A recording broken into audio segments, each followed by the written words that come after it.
Hello, this is Jennifer Steckel from the Direwolf Project. In today's video, we're going to talk about direwolf cloning. Is it a good idea or should we avoid it?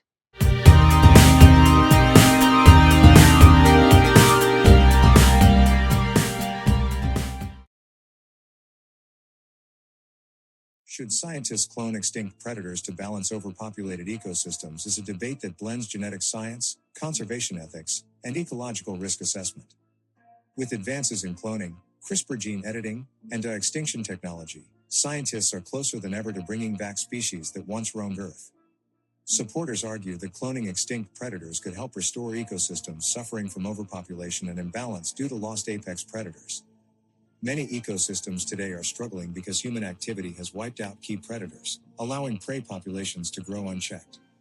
Without natural predation, species like deer, wild boars, and invasive rodents have exploded in numbers, damaging forests, crops, and biodiversity. Reintroducing extinct predators like saber-toothed cats, dire wolves, or even the Tasmanian tiger could help control these populations naturally. The whisper of extinct beasts stirs in the minds of scientists.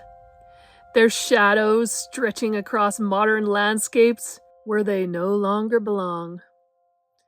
The notion of resurrecting extinct apex predators, creatures forged in a world that has crumbled to dust, has captivated imaginations. But with that fascination comes an unsettling question. Are we prepared for the consequences of tampering with nature's sealed tomb? The proposal to clone predators, like the direwolf, is not a triumph of science, but an experiment teetering on the edge of catastrophe. For those who believe these resurrected giants would restore ecological balance, consider this. Ecosystems have moved on, adapting in the absence of these colossal hunters. To wrench them from extinction is not an act of restoration. It is an act of destruction. Picture the wild plains of North America where today's predators, wolves, cougars, and bears, have established an uneasy equilibrium with their prey. Now imagine unleashing a new king into this already tense hierarchy. Direwolves were not built for our modern world. They stalked during a time when mammoths thundered and bison herds blackened the horizon. Without these great beasts to feast upon, where would these spectral hunters turn? The answer is grim. Domestic livestock, wildlife already teetering on the brink, and perhaps even humans. The chain of predation is not something to be yanked like a marionette string. One shift, one unnatural introduction, could send the entire system crashing down, creating famine among prey species, over-competition among predators, and an ecological upheaval spiraling beyond our control.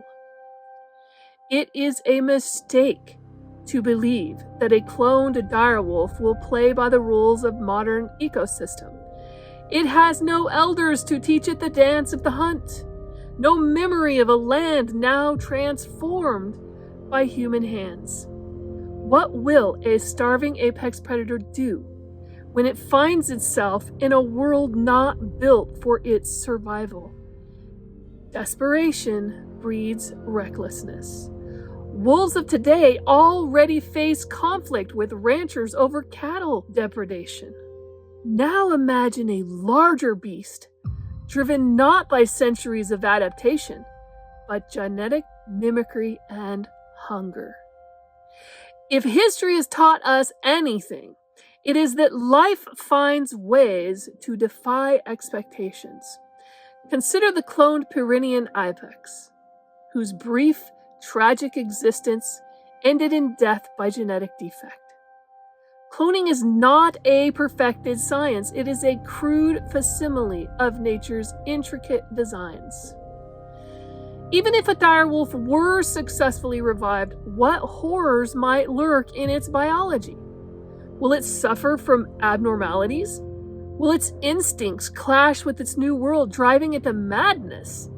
And if such a creature breaks free from its intended purpose, if it refuses to be controlled, how will we stop it?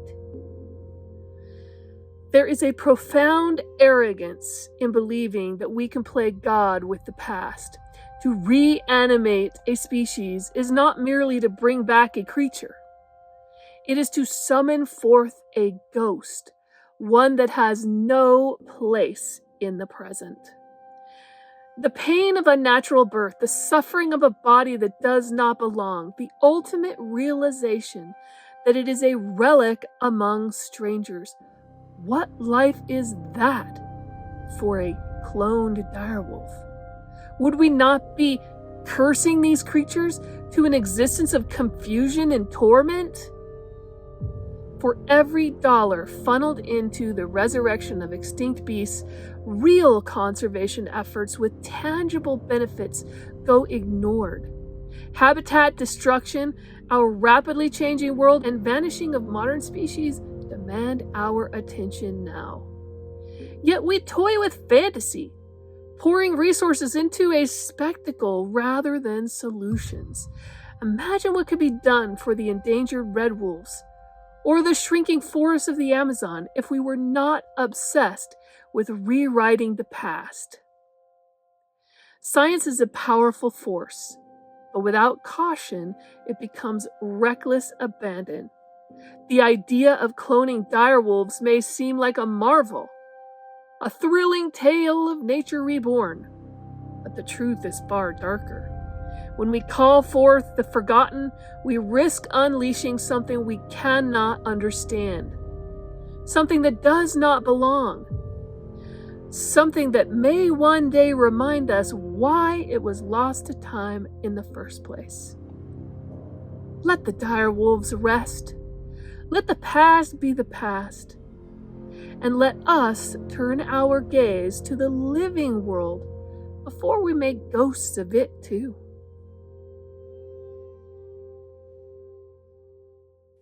Want to meet more of our amazing American Direst dogs?